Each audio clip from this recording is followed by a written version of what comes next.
너무 반갑습니다. 사랑하는 친구, 제가 우리 조영신 목사님 소개할 때마다 한국에서든 영국에서든 용신 best friend of mine 이렇게 얘기하는데요. 저는 이렇게 얘기합니다. best friend of all friends 그렇게 얘기합니다. 모든 친구들 중에서도 가장 친한 친구라고 이제 자랑하는 친구인데, 지난주 그 입당 예배 때 제가 참석해서 같이 축하하고 기도하고 정말 그러고 싶었는데 제가 도저히 올 수 없는 상황이 됐습니다. 그래서 이렇게 입당 예배 다음 주에 함께 말씀을 나눌 수 있는 기회가 주어져서 너무너무 감사하고요. 한 가지 제가 우려가 있다면 사랑하는 교회가 너무 빨리 성장하지 않을까 우려가 듭니다. 그래서 제가 사랑하는 교회를 쭉 그 교회 이름을 생각하면서 이런 마음이 들더군요. 사랑하는 교회, 사랑이라는 단어를 가지고 많은 교회들이 있을 수 있잖아요. 사랑의 교회, 사랑의 교회가 있잖아요. 그래서 사랑의 교회도 있고 사랑으로 교회도 있을 수 있고요. 사랑교회도 있고 많이 있을 수 있는데, 사랑하는 교회가 저에게 주는 느낌은 굉장히 이 미래지향적인 사랑이라는 게 현재 사랑하는 일은 현재 진행이잖아요. 시제 자체가. 그래서 굉장히 저에게 저 영감 있는 교회 이름이다. 저는 사랑으로라고 생각하고 있었거든요. 근데 처제가 형부 그러면 안 돼요. 사랑하는 교회예요 라고 얘기를 해서 사랑하는 교회 이렇게 자꾸 제가 몇 번 더 곱씹으면서 생각을 하는데, 굉장히 저의 느낌에 미래지향적이고 사랑하고 있는 사랑을 실천하는 교회라는 느낌이 많이 들어서 참 귀한 교회, 또 이름도 하나님께 잘 주셨구나 생각을 하게 됐습니다. 사실 성도가 이 땅에 살면서 신앙생활 하는 것은 믿음의 행위죠. 믿음의 삶이죠. 믿음의 삶인데요. 저 개인적으로 믿음에 대한 큰 도전을 제가 경험했던 게, 정 목사님이 제가 그 부분을 얘기할지 몰랐는데, 제가 이제 믿음에 대한 부분에 대해서 사역자로 또 선교사로 이렇게 부름받아서 사역을 하면서 저에게 가장 큰 어떤 도전의 시간이었다면 바로 제 두 아이가 생사를 오가는 그런 시간을 보내면서 아이의 아빠로서 엄마로서 또 아무리 뛰어난 의술이라 할지라도 세계 최고의 의사들도 해줄 수 없는 아무것도 해줄 수 없는 그런 상황 속에서 하나님께서 제게 주신 어떤 큰 교훈이라 한다면 바로 믿음이다라는, 믿음이 얼마나 위대하고 능력이 있는, 믿음이라는 것이 어떤 추상적인 어떤 이런 개념이 아니라, 믿음은, 성도의 믿음은 손으로 이렇게 만질 수 있고 눈으로 볼 수 있고 경험할 수 있을 것 같은 그런 라는 것을 제가 많이 경험했어요. 그래서 제가 아이들이 이제 굉장히 오랜 시간 동안 병원에, 태어나기 전부터 많이 이제 병원을 오가고 그랬는데요. 아이들이 27세 태어났을 때 병원을 제가 일주일에 한 3번 정도는 계속 왔다 갔다 하면서, 제가 차 안에서 늘 제 마음속에 또 제 입술로 고백되던 찬양이 하나 있었어요. 여러분 잘 아시는 찬양인데, 아침에 찬양하는데 그 순간들이 이렇게 제 머릿속에 다시 회상이 되더라고요. 이 믿음이 이기네 그 찬양이죠. 후렴 있지 않습니까? 그거를 얼마나 제가 많이 불렀는지 모르겠어요. 근데 그냥 차를 타고 이렇게 운전하고 갈 때마다 저도 모르게 제 입술에 그 찬양이 마음속 깊은 곳으로부터 이렇게 찬양이 터져 나오는 거예요. 그래서 믿음이 이기네, 믿음이 이기네, 주 예수를 믿음이 온 세상 이기네. Faith is the victory.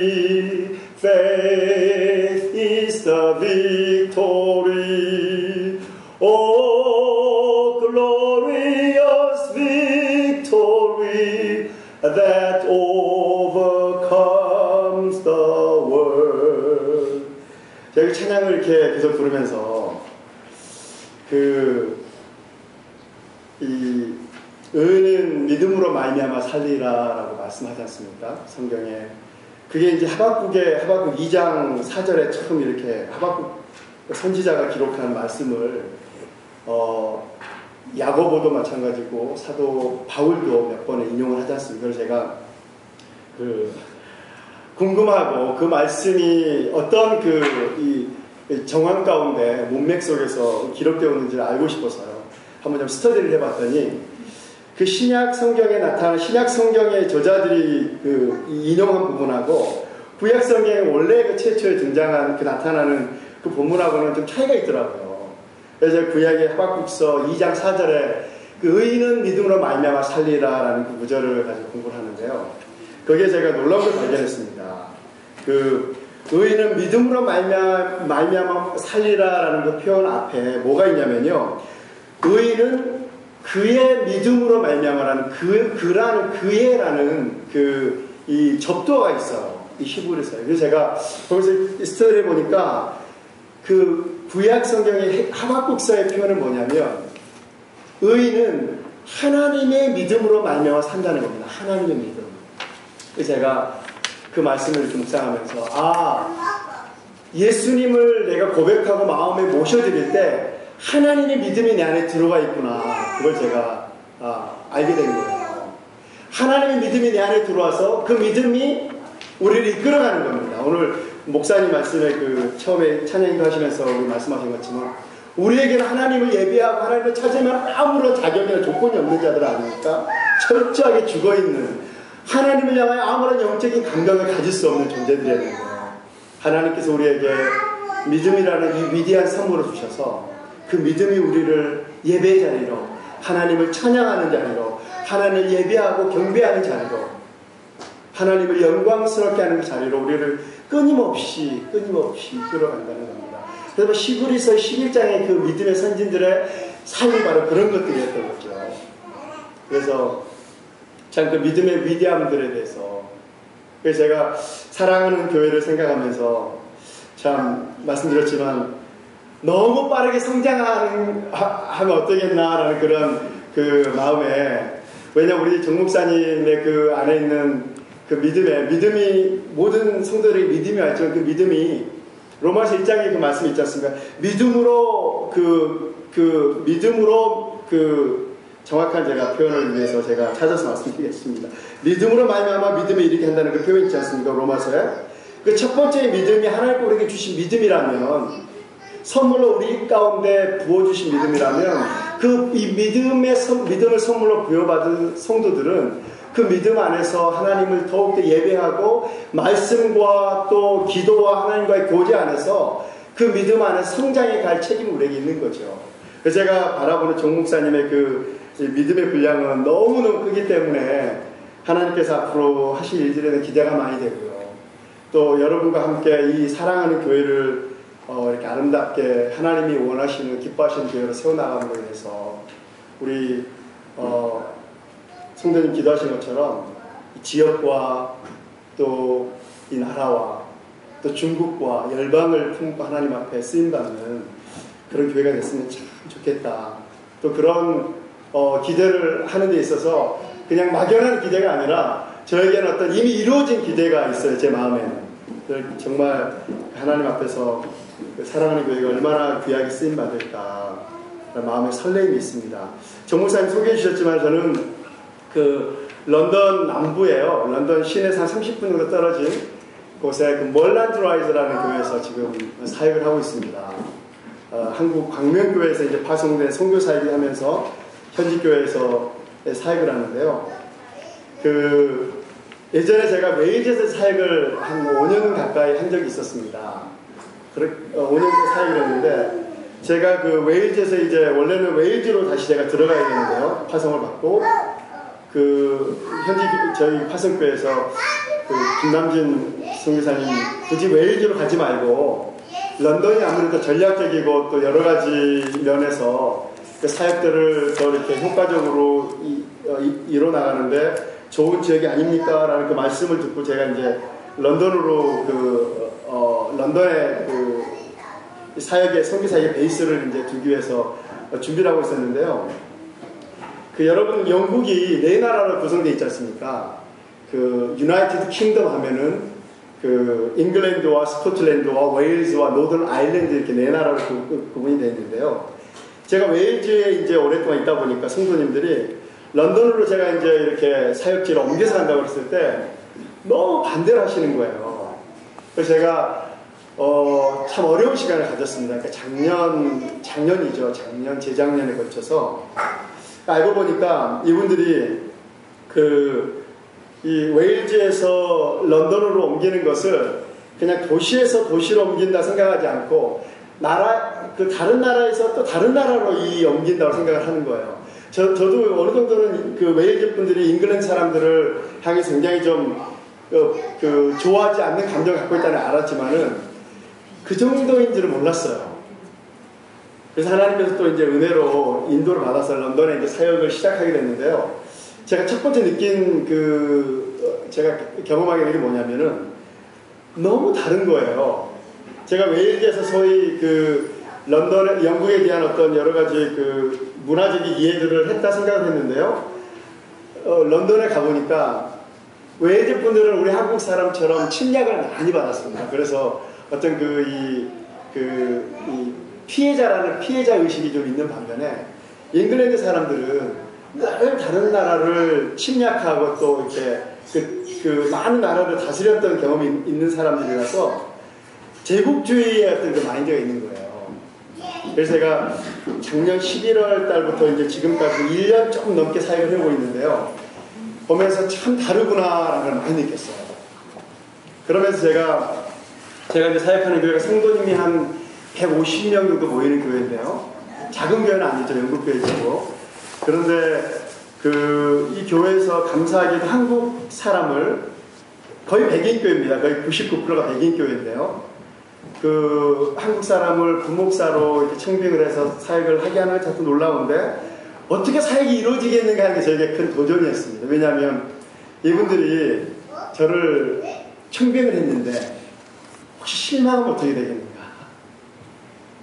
실망하면 어떻게 되겠나 하는 거죠. 실망을 하면 안 되는데 라는 그 부담들이 아마 선교사로서 또 부목사로서 부교육자로서 좀 많이 있었던 것 같아요. 교회가 제가 딱 갔을 때 저희 영국 교회들 대부분 침례를 많이 합니다. 한국 교회는 세례를 줄 때 이렇게 물을 이렇게 뿌리지 않습니까? 스프링클이라고 하는데 영국 교회들은 침례를 직접 많이. 그래서 이제 교회마다 교회 바닥에 침례를 할 수 있도록 물을 받아서 침례할 수 있는 공간들을 만들어놨습니다. 그래서 어느 공간 쿵쿵 안에 이렇게 비어있는 느낌이 들 정도로 제가 이제 교회 성도님 여쭤봤어요. 밥티스트라고 그러는데요. 이 침례 공간이 마지막으로 열려서 세례를 준 적이 언제입니까? 여쭤봤더니 기억하는 사람이 없는 거예요. 그만큼 오래됐다는 겁니다. 교회는 다른 영국 교회들이 어려움을 겪고 있는 상황에서 150명의 성도들이 출석한 것 치고는 굉장히 교회가 지금 그래도 건강한 교회인데 문제는 마지막 세례가 언제 줬는지 성도님이 기억을 못하고 있는 거예요. 어느 분이 말씀하기에 7년도 넘었다는 겁니다. 마지막 세례를 준 적이. 그러면은 세례는 둘째치고라도 마지막 회심을 경험한 적은 언제입니까? 라고 여쭤봤더니 그것도 아무도 기억을 못해요. 교회가 이 영적인 역동성이 많이 사라져버린 교회예요. 그러니까 보통 이제 선교에서 홀리스틱 미션이라고 총체적인 미션, 총체적 선교에 대한 얘기를 많이 합니다. 그래서 저희 교회 같은 경우는 지역사회에 연관된 일들은 정말 많이 해왔어요. 그래서 사람들 초청해서 섬기기도 하고 어른들을 섬기고 여러 가지 좋은 일을 많이 하는데요.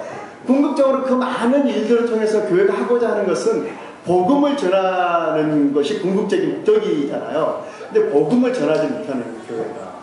영국 사람들은 영국 성도들이 제일 어려워하는 것이 뭐냐면 다른 사람들에게 복음을 예수님을 전하는 건데 그 이유가 뭐냐면 이 성경에 대해서 얘기하는 거나 예수님에 대해서 얘기하는 거, 복음에 대해서 얘기하는 것을 이 사람들이 아주 저급한 수준의 대화라고 생각을 하는 거예요. 영국 사회 그 자체가. 그 성도들이 믿지 않는 사람들에게 예수님을 전하거나 또 하나님 나라에 대해서 얘기하거나 복음을 나누는 것을 이 사람들이 부끄러워하는 거예요. 부끄러워요.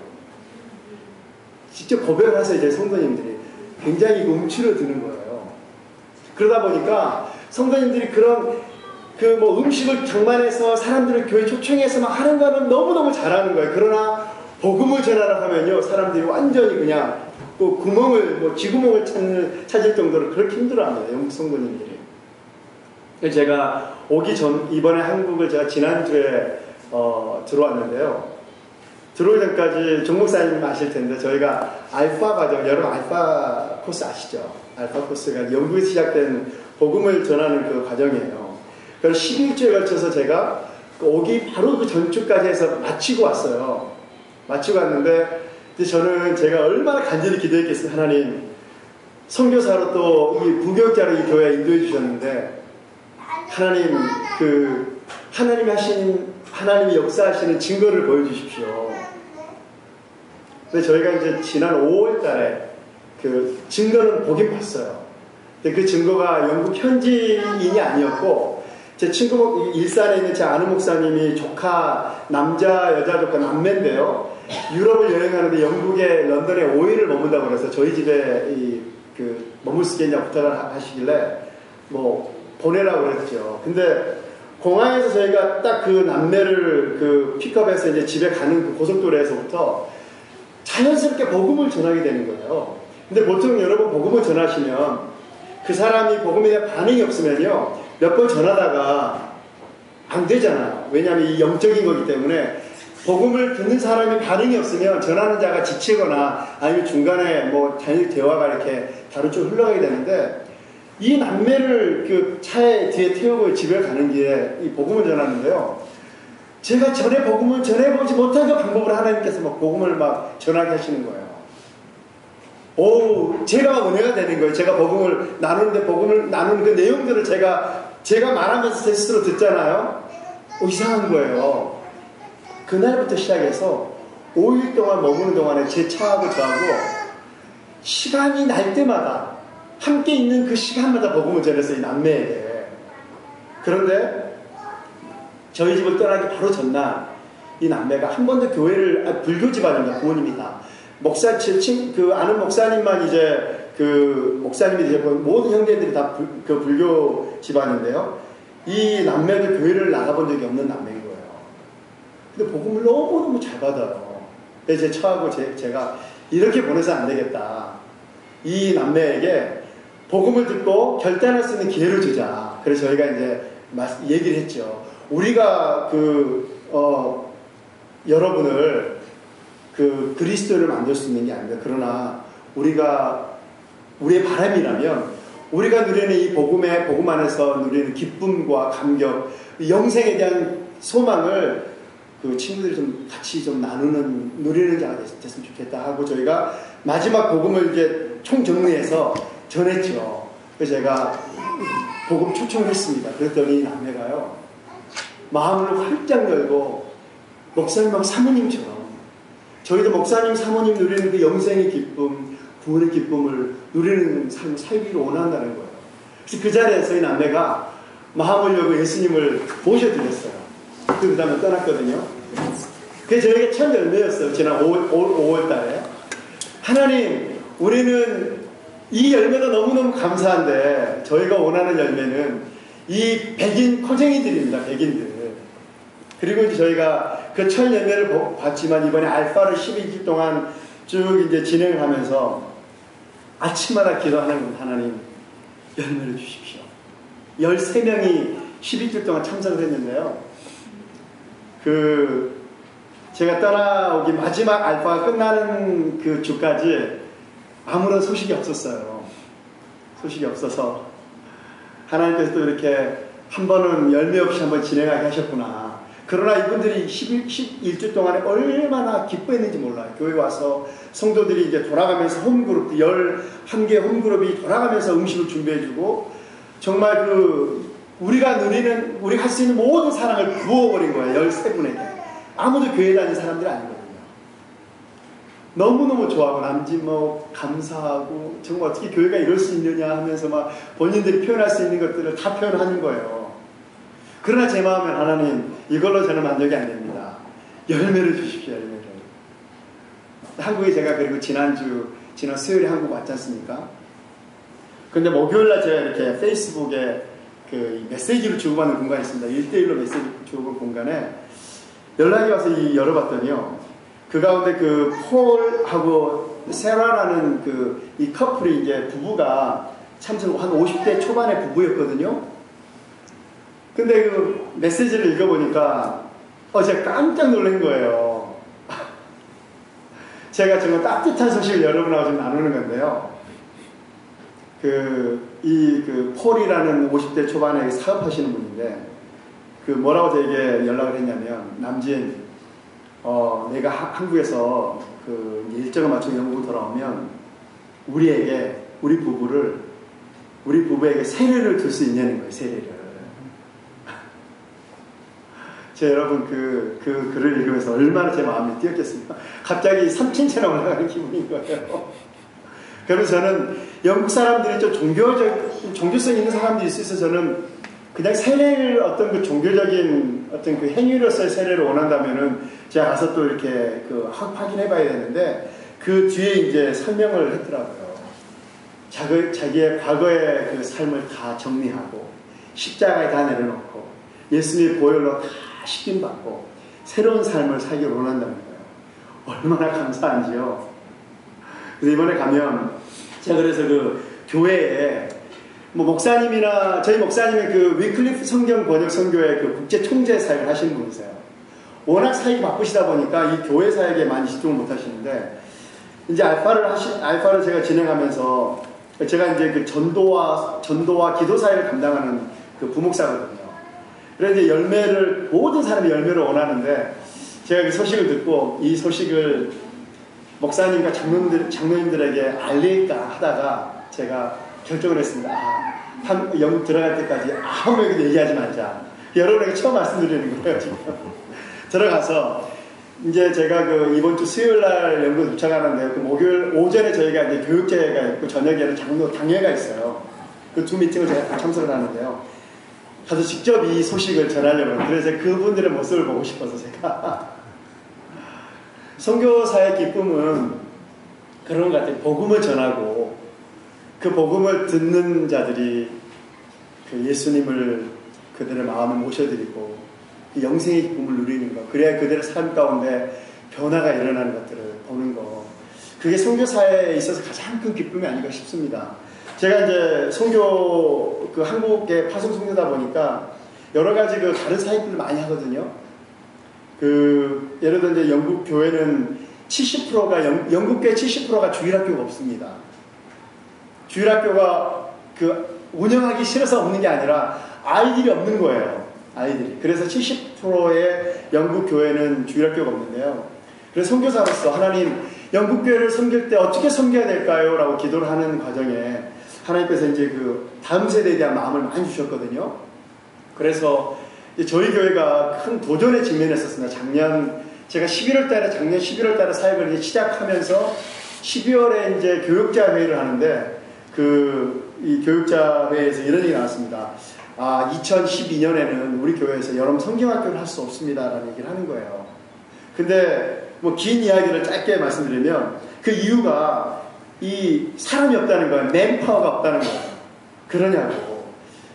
여러분 성경학교에 오는 아이들 대부분 90% 이상이 불신자 가정에서 오는 아이들이거든요.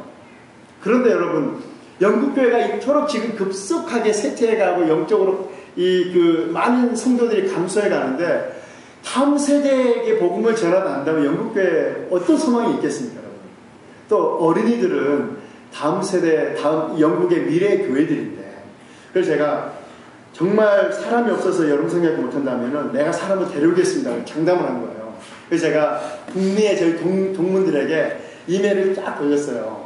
제가 이런 상황입니다. 매년 지금 60명, 70명 가량의 아이들이, 불신자 아이들에게 복음을 전하는 이 사역이 올해부터는 할 수가 없게 됐습니다. 이 동문들에게 제가, 만약 여러분들이 단기 선교를 보낼 수 있으면 좀 저에게 보내주십시오.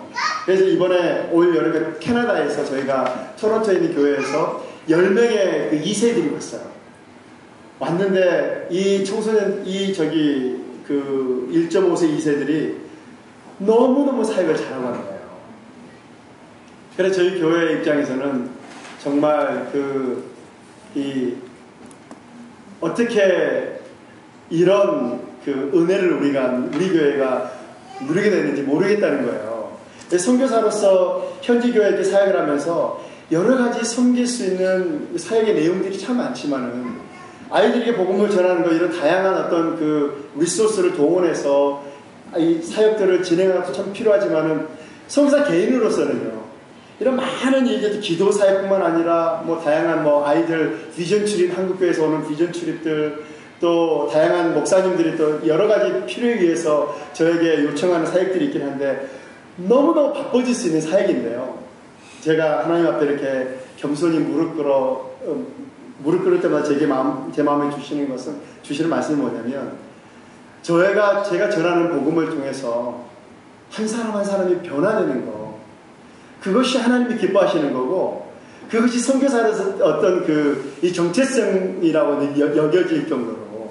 그래서 이 한국에 와서 이런 진행하는 사역들도 어떻게 보면은 저에게는 너무 중요한 사역이긴 하지만은 제 마음속에 정말 기쁨을 주는 사역은 바로 한 사람 한 사람의 영혼들이 그리스도 앞에 돌아오는, 이것이 가장 기쁨이다라는 것들을 이런 어떤 소식을 들으면서 경험하게 됩니다. 오늘 제가 마태복음 24장의 이 말씀을 가지고요, 짧게 세 가지만 좀 나누려고 하는데요. 이 하나님 나라는 이 하나님의 통치가 있는 곳, 그러니까 눈에 보이는 어떤 이런 피지컬한 이 물리적인 장소로서의 하나님 나라가 아니고요. 하나님 나라는 예수 그리스도를 믿는 성도들 안에 하나님의 성령이 임하시고 그 성도의 삶 가운데 하나님의 통치가 이루어지는 바로 그것이 하나님의 나라입니다. 바로 여러분 한 사람 한 사람이 하나님의 나라인 거죠. 바로 여러분이 발걸음이 머무는 것마다, 여러분 발걸음이 머무는 것마다 바로 하나님의 나라가 이루어지는 것입니다. 그래서 우리가 예수님의 가르쳐준 기도에 보면 하나님의 나라가 이루어지기를 원합니다라는 그 고백은 뭐냐면요, 예수 그리스도 안에서 구원받은 성도가 성령 하나님의 다스림과 그분의 그 인도하심 가운데 살아가는 성도의 그 삶의 현장 가운데 그리스도의 이름을 선포하고 하나님의 영광을 선포하는 바로 그곳에 하나님의 나라가 한 사람의 성도를 통해서 이루어지는 것입니다. 오늘 마태복음 24장 14절을 말씀 보면요, 이 천국복음이 모든 민족에게 증언되기 위하여 온 세상에 전파되리니 그제야 끝이 오리라. 여러분과 저는 이미 하나님 나라에 들어와 있는 자들입니다. 여러분 그렇게 믿으세요? 네. 우리는 하나님 나라에 들어와 있는 자들입니다. 우리는 하나님 나라에 속한 천국 백성으로 이 땅을 살아가는 자들입니다. 이 땅이 눈에 보는 이 땅이 아무리 아름답고 아무리 누릴 것이 많고 우리에게 편리함과 우리의 유익을 준다 할지라도 이 땅은 우리가 영원히 사는 곳이 아닙니다. 완전한 하나님 나라가 우리를 기다리기 때문이죠. 그러나 우리는 이 땅에 살면서도 하나님 나라가 어떠한 곳인지 우리 또한 경험할 수 있는 또 은혜를 누리고 있지 않습니까? 오늘 하나님 나라에 대해서 잠깐 말씀을 나눌 때요, 하나님 나라의 메시지가 무엇인가 24장 14절에 보면은 이 천국 복음입니다. 천국 복음이 모든 민족에게 증언되기 위하여. 하나님 나라의 메시지는 뭐냐면요, 바로 이 복음입니다. 예수 그리스도의 복음입니다. 여러분 우리에게 마태복음 28장 마지막에 예수님이 이 지상 명령을 주시지 않습니까? 그 명령을 우리에게 주셨는데, 명령만 주셨지 우리에게 무엇을 가지고 어떻게 우리가 뭔가를 메시지를 만들어야 되는데 하나님 우리에게 메시지를 주셨어요. 메시지는 우리가 만들어내는 것이 아니라 하나님께 주신 메시지입니다. 예수 그리스도의 생명의 메시지입니다, 여러분. 이것은 바로 여러분과 제가 이미 경험한 메시지이죠. 이 메시지를 통해서 우리는 영원한 그 천국의 기쁨을 맛보고 경험한 메시지입니다, 여러분. 근데 이 메시지를 가진 성도들이 이 땅에 살면서 하나님 나라의 그 놀라운 이 사명들을 감당하는 것이죠. 근데 그 십자가의 복음인데요. 십자가 복음이 고린도전서 1장에 보면은 믿지 않는 자들에게 미련한 것이라고 그랬습니다. 영국 성도들이 그 복음 전하는 것을 부끄럽게 생각하고 굉장히 어려워하는 것처럼 성도들이 이 복음을 부끄러워할 때가 있습니다, 여러분. 그 복음 안에서 복음이 주는 능력을 경험하지 못할 때, 그 십자가의 그 놀라운 은혜를 누렸음에도 불구하고 매일매일 삶 속에서 그 복음이 주는 감격과 기쁨을 잃어버렸을 때, 성도는 복음을 부끄러워하게 되는 것입니다. 여러분, 사도 바울의 고백을 보십시오. 로마서 1장에 사도 바울이 뭐라고 합니까? 내가 이 복음을 부끄러워하지 아니한다라고 하지 않습니까? 그 말씀의 그 뉘앙스는 뭐냐면 우리가 복음을 부끄러워할 수도 있다라는 것을 전제하고 있습니다. 그래서 바울은 그 표현에서 부정의 표현을 쓰고 있지 않습니까? 바울은 얼마든지 바울의 삶 가운데 복음을 부끄러워할 수 있는 여지가 있었습니다. 얼마나 많은 박해와 고난을 당했습니까? 그러나 바울은 그 박해와 고난과 환난과 어려움 속에서도 예수 그리스도의 십자가 복음이 하나님의 능력이라는 것을 경험했기 때문에 결코 복음을 부끄러워하지 않는 삶을 살았던 것이죠. 여러분, 사랑하는 교회에게 하나님께 이 복음의 이 메시지를 주신 것입니다. 우리가 전하는 것은 다른 것이 아니라 우리가 이 지역사회에 또 열방 가운데 나눠야 될 메시지는 하나님 나라의 백성으로서 하나님 나라의 사역을 해나가면서 우리가 전하는 복음은 예수 그리스도의 생명의 복음인 것입니다. 여러분, 두 번째로요, 이 천국 하나님 나라의 선교는 무엇입니까, 여러분? 교회는 이 땅의 교회들이 감당해야 될 일들이 있습니다. 여러분, 예수님이 이렇게 말씀하시지 않습니까? 성전을 정화시키시면서 예수님이 마지막에 내 집은 만민이 기도하는 집이다라고 얘기하는데, 그냥 만민이 기도하는 그 열방을 위해서 기도하는 집이라고 얘기합니다. 근데 여러분, 그 말씀을 보면요, 구약 성경에 보면 이방의 성전에 보면 이방의 뜰이 있었습니다. 예수님이 성전을 정하실 때 그 장소가 이 많은 유대인들이 이 물건들을 동물들을 팔았던 그 장소가 어디냐면요, 이방의 뜰이었습니다. 여러분, 이방의 뜰. 원래 이 솔로몬에게 성전을 지으라고 말씀하실 때 하나님께서 이방의 뜰은 어떤 목적으로 주신 거냐면요, 이방인들, 포리너입니다. 외국인들이 하나님을 예배할 수 있는 기회를 제공해서 그 공간을 만들게 하신 거거든요. 근데 여러분, 지금 예수님이 성전에 들어가시는데요. 그 이방인들이 들어와서, 유대인이 아니라 이방인들이 들어와서 하나님을 예배하기 위해서 기다리고 그 많은 이방인 외국인들이 있어야 될 그 장소에 그들은 없고 지금 동물들을 팔 시장터가 되어버렸다는 거예요. 예수님의 마음속에 뭐가 있겠습니까, 여러분? 예수님의 마음은 단지 하나님의 성전을 불경하게 만들었다 이런 개념이 아니고요.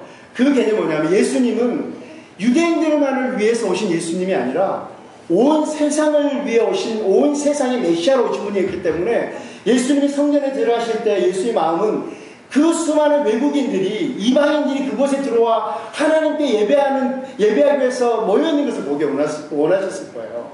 그러나 그 자리에 외국인들은 없고 시장터로 변해버린 거죠.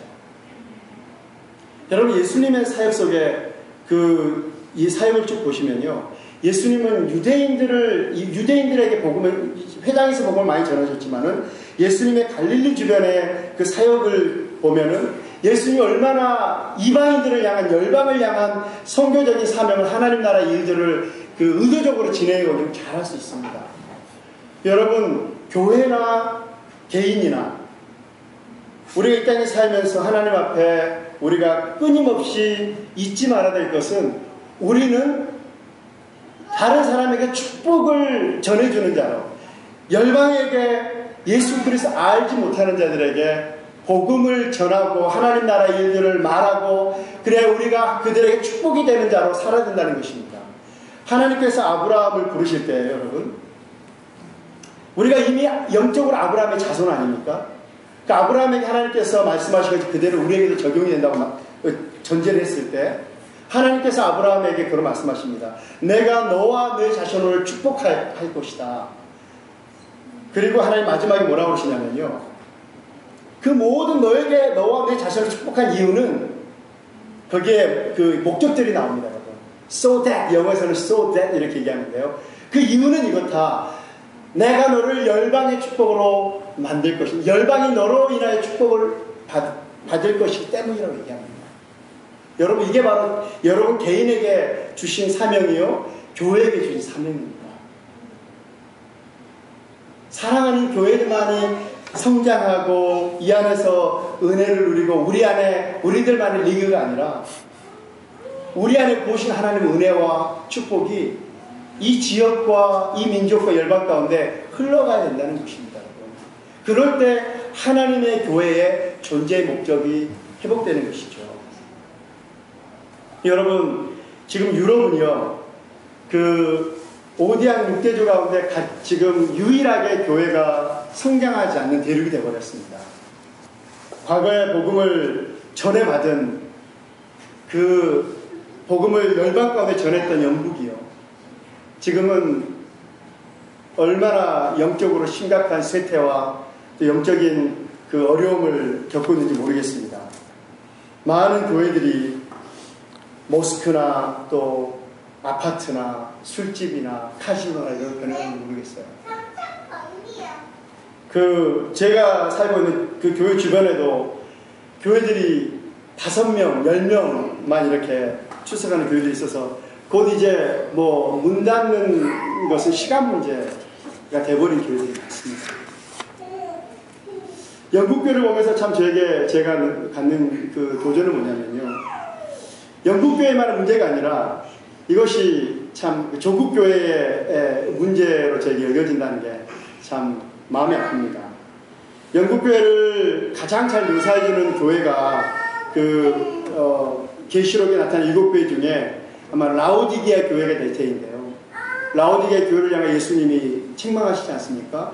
너희가 뜨겁지도 아니하고 차지도 아니하고 그런 어떤 신앙의 상태. 그러나 예수님이 뭐라고 말씀하시냐면 내가 너희 행위를 안다라고 얘기합니다. 예배 행위가 있습니다. 선교도 합니다. 구제도 합니다. 예수님의 이름으로 교회의 이름으로 많은 일들을 합니다. 그러나 그 안에 하나님을 향한 이 가슴이 없습니다. 가슴이. 하나님을 향한 이 복음 안에서 누리는 기쁨과 감격도 없습니다. 그러나 모든 종교의 행위는 그대로 진행하고 있는 거죠. 하나님께서 영국교회를 향해서 잃어버린 그 신앙의 열정들, 꺼져가는 그런 모습들을 보면서 책망을 하고 계시는데 그 이유가 뭐냐면 바로 물질 만능주의요, 그 편리함과 이런 것 때문에 이제 교회가 점점 어려움을 겪는데요. 한국을 방문할 때마다 참 조국교회를 보면서 영국교회의 그 답습하는 것들을 보면서 참 제 안에 그 우려도 되고 참 기도가 됩니다. 사랑 어느 시대나 여러분 그 소아시아 7개가 다 사라졌지 않습니까? 하나님의 뜻에 합당치 않고 하나님이 원하시는 그 진정한 교회의 모습을 잃어버렸다면 복음의 능력을 잃어버리고 하나님 나라의 그 포커스에 벗어난 교회는 언제든지 사라질 수 있습니다, 여러분. 그러나 하나님께서 기뻐하시고 하나님 원하시는 그 시대적인 사명과 그 선교의 사명을 감당할 교회는 언제든지 하나님께서 세우신다는 겁니다, 여러분. 저는 이 시대에 하나님께서 특별히 이 어렵고 힘든 이 상황 가운데서 사랑하는 교회를 세우신 분명한 뜻이 있다고 생각합니다. 정말 하나님의 마음을 시원하게 해줄 그런 사랑하는 교회가 되기를 원합니다. 아멘. 정말 많은 영혼들이 사랑하는 교회를 통해서 예수님을 알고 생명을 정말 경험하고 이 안에서 정말 하나님의 놀라운 영광을 경험하고 하나님 보신 축복이 또 은혜가 이 지역과 민족과 열방 가운데 흘러가는 그런 하나님께서 놀랍게 사용하는 그런 교회로서의 사명을 감당하면 참 감사하겠습니다. 세 번째는 왜 우리가 하나님 나라의 사명을 감당해야 되는가? 그 동기입니다. 그 동기. 왜 우리가 이렇게 예배하고 또 중국과 세계 선교를 하려고 하는 이 우리 안의 동기는 무엇인가 하는 것입니다. 이 14절 마지막 부분을 보면요. 온 이 천국 복음이 모든 민족에 증언되기 위하여 온 세상에 전파되리니 그제야 끝이 오리라 라는 것입니다. 끝이 있기 때문에 끝이 있기 때문에. 그 뭐냐면 십자가에 돌아가셔서 장사 지내신 예수님이 부활하셨지 않습니까? 그 부활하신 예수님이 승천하신 하나님 옆에 앉아 계십니다. 무엇 약속하셨습니까? 내가 다시 오리라 약속하셨습니다. 여러분. 그 다시 오실 그 주님이 다시 오셨을 때에는 하나님께서 우리에게 새하늘과 새 땅으로 우리를 인도해 가시는 것입니다. 여러분, 천국에 대한 소망이 있으신가요? 여러분 안에? 그 영국의 성도들 보면 그 개인적으로 신앙이 참 좋은 분들은 많은데요. 가끔 이렇게 제가 깜짝 놀랄 때가 있어요. 정말 예수님이 그 다시 오실 것에 다시 오실 예수님 그 천국에 대한 이 소망함이 사모함이 그렇게 많지 않다는 거예요, 여러분. 근데 여러분 제가 볼 때는 우리 점심시간이 곧 다 됐는데요. 여러분 각자가 가장 좋아하는 메뉴를 한 가지 생각해 보십시오. 저는 개인적으로 아구찜을 참 좋아하는데요. 여러분이 가장 좋아하시는 뭐 여름에 맛있는 냉면을 생각해 보신다거나 아주 여러분이 가장 좋아하시는 그런 음식을 하나 생각해 보세요. 여러분 그 음식을 생각하실 때 여러분 굉장히 좀 입안에 침이 맴돌지 않습니까? 그건 뭐냐면 여러분이 그 맛을 보았기 때문입니다. 저는 영국에서 아구찜을 생각하면요 얼마나 제가 아구찜을 한 5년 전에 처음 먹기 시작했는데요. 먹으면 먹을수록 너무 맛있는 거예요. 아구찜을 생각하면 막 빨리 한국 가고 싶은 마음도 들고 어디서 아구찜을 먹나 이런 생각도 들고 여러분 아구찜을 생각하면서 제 마음에 먹고 싶어 그 과거에 제가 즐겼던 그 맛이 막 생각나는 거예요. 그런 것처럼 천국을 경험한 사람은 여러분 하나님 나라의 그 감격과 기쁨과 복음 안에서 그 놀라운 은혜를 경험해본 성도는요. 아 이게 바로 천국일 것이야. 이게 바로 천국의 모습일 거야 라고 가정 안에서 교회 안에서 또 가정예배 그 구역예배 안에서 또 성도와 성도 안에 누렸던 그 교제 안에서 그런 어떤 경험이 있는 성도들은요. 그날을 사모할 수밖에 없습니다. 여러분. 천국의 그 놀라운 축복을 경험해본 성도는 천국을 사모하지 않을 수가 없거든요. 왜냐하면 천국은 이 땅에 아무리 이 땅에서 누리는 최고의 부귀와 영화를 누린다 할지라도 그것과 비교할 수 없는 것이 천국이기 때문입니다. 여러분 이 천국이 이 영원한 하나님 나라 우리에게 기다리고 있기 때문에 우리는 복음의 사명을 더 힘있게 더 열정적으로 더 헌신적으로 감당할 수 있는 것입니다. 여러분. 우리에게 주어진 복음이 있습니다. 이것이 우리에게 하나님 나라 백성들에게 주어진 메시지입니다. 여러분. 이 생명의 복음 예수 그리스도의 복음 이 복음을 전하는 것입니다. 전하기 위해서는 우리들 성도 한 사람 한 사람이 이 복음 안에서 복음이 주는 감격과 기쁨을 누려야 되는 것입니다. 매일의 삶 속에 성령 안에서 성령의 충만함 가운데 하나님과 매일매일 은밀한 교제와 동행하면서 그분이 우리에게 부어주시는 능력을 힘입어서 내가 이 복음을 부끄러워하지 아니하노니라는 이 고백과 함께 전하는 것입니다. 때를 얻든지 못 얻든지. 고등코넬의 교수님 한 분이 이런 말씀을 하시더라고요. 성도에게나 교회에게나 복음을 전할 때는 딱 두 번이 있대요. 두 번의 그 때가 있는데, 때를 얻든지 때를 못 얻든지 딱 두 번이라는 겁니다. 그건 뭡니까, 여러분? 매일 모든 상황 속에서 복음을 전할 준비가 되었다는 겁니다. 때를 얻든지 못 얻든지, in season, out of season. 성도는, 예수 그리스도의 교회는 바로 이 복음을 전하는 교회이기 때문이죠. 그러나 이게 우리의 메시지가 아니라 하나님께서 우리에게 이미 우리의 삶 가운데 경험하게 하신 이 복음의 능력, 예수 그리스도의 능력, 예수 그리스도의 복음을 우리가 메시지로 전하는 것이죠. 여러분, 우리에게 사명이 있습니다. 이 온 열방이 예수 그리스도의 복음으로 정말 충만해지고 하나님의 영광을 아는 지식이 물이 바다 덮은 것 같이 온 세계에 충만하기를 사모하는 가운데 개인과 교회와 민족이 이 사역을 위해서 주님 오실 때까지 감당하는 것입니다. 이것이 교회에게 주어진 선교적 사명인 것이죠. 그리고 마지막으로 여러분 뭡니까?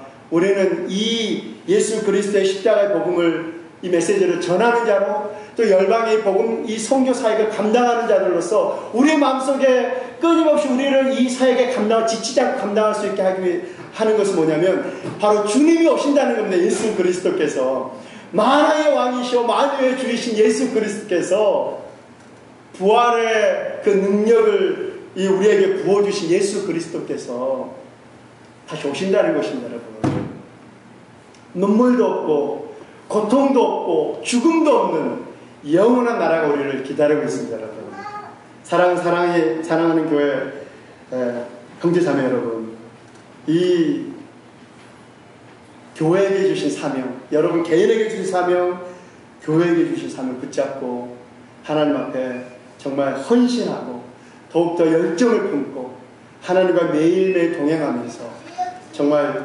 때를 얻든지 못 얻든지 메시지를 전하실 뿐만 아니라 메시지 전할 때마다 주님이 다시 오신다는 이 분명한 이 확신을 가지고 이 사명을 감당하는 여러분 되기 원합니다. 여러분, 말씀을 나누기 전에요, 같이 한번 통성으로 기도하기를 원하는데요. 제가 이 12년 동안 쭉 이렇게 이제 유학생활하고 사역을 해외에서 있으면서요, 제가 이제 현지교회만 많이 사역을 했는데, 한국교회를 제가 한 1년 동안 이렇게 와 있는 적이 있었어요. 근데 제가 제 안에 한 가지 이 숙제라면 숙제일 텐데요.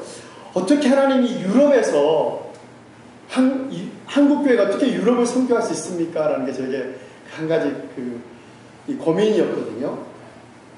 왜냐하면 지금도 우리에게 사대주의적인 생각들이 있잖아요. 영국 사람들하고 특히 영국인들에게 복음을 전한다는 게 참 어려운 일인데요. 제가 한국에 이렇게 머무는 동안에 하나님께서 저에게 이런 마음을 주셨어요. 제가 여러 교회를 방문하면서 교회마다 이렇게 이제 기도를 할 때 주여 삼창을 하잖아요. 주여 삼창. 제 마음속에 한국교회의 영성의 핵심은 주여 삼창이다라는 생각을 했어요. 왜냐하면 제가 이 해외 생활하면서 거의 한국적 영성을 좀 잃어버렸던 것 같아요. 이 들불 같은 막 그냥 세련돼 보이지 않지만 하나님 앞에 이 마음속 깊은 것으로부터 터져나오는 막 하나님을 향한 목마름, 굶주림, 이게 막 있잖아요. 근데 이제 영국 목사님 한 분이 저에게 이제 한번 질문하셨어요. 한번 집회를 하시다가 남진 기도할 때마다 하는데 그게 뭐냐 그러시는 거예요. 저한테 설명을 드렸죠. 그게 영어로 Lord, 주여 주여 삼창인데 그게 뭐냐면 우리 안에 우리가 이 주여 할 때 하나님을 부를 때 그냥 추상적인 막연한 그냥 외침이 아니고 우리가 알고 있는 하나님에 대한 지식, 하나님이 우리의 삶 가운데 행하신 놀라운 일들, 아주 예수 그리스도 이 땅에 보내셔 이루신 구원의 놀라운 일들을 우리가 주여 삼창하면서 생각하면서 우리 마음에 있는 우리 영혼의 깊은 부르짖음이 하나님 앞에, 그리고 기도할 때 부르짖을 때 하나님이 우리의 기도를 응답하신다는 확신을 가지고 부르짖는 겁니다 했더니 다음부터는요 같이 주여 삼창 하시더라고요. 저는 정말 믿습니다. 이 주여 삼창은 한국교회 영성의 핵심입니다, 여러분. 그래서 저는 아마 저처럼 주여 삼창을 가장 안 할 수 있는 사람이 맨날 기도할 때 여러분 이렇게 생각하는 로댕처럼 이렇게 있고 다리 꼬고 막 이렇게 점잖게 기도만 하다가 하나님께서 제 마음속에 그 부어주신 그 이후로 그 정말 주여 삼창 아이들에게도 주여 삼창합니다. 아침마다 저희 새벽기도 할 때 주여 삼창 아이들과 같이 하고 하는데 이 시간에 여러분 함께 말씀을 생각하면서 함께 하나님께 기도하기 원합니다. 하나님 정말 이 사랑하는 교회가 하나님의 교회 가운데 세워주셨습니다. 하나님이 원하시는 진정한 하나님이 기뻐하시는 교회의 모습으로 아름답게 세워지게 해주실 뿐만 아니라 하나님 예수 그리스도의 생명의 복음을 부끄러움 없이 선포하는 교회가 되게 하시고 이 교회를 통하여 많은 사람들이 예수 그리스도께로 나올 수 있도록 많은 사람들이 하나님 나라로 인도되어질 수 있도록 도와주시고 또한 중국과 열방을 섬기는 축복의 교회로 하나님 사용하여 주시옵소서. 열방을 축복하는 교회로 사용하여 주시옵소서. 모든 성도들이 성령의 충만함 가운데 거하게 하시고 때를 얻든지 못 얻든지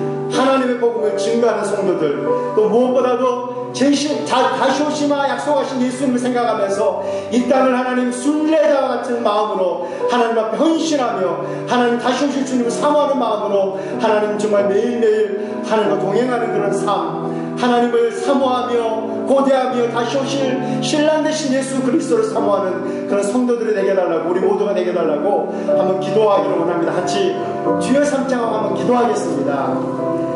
주여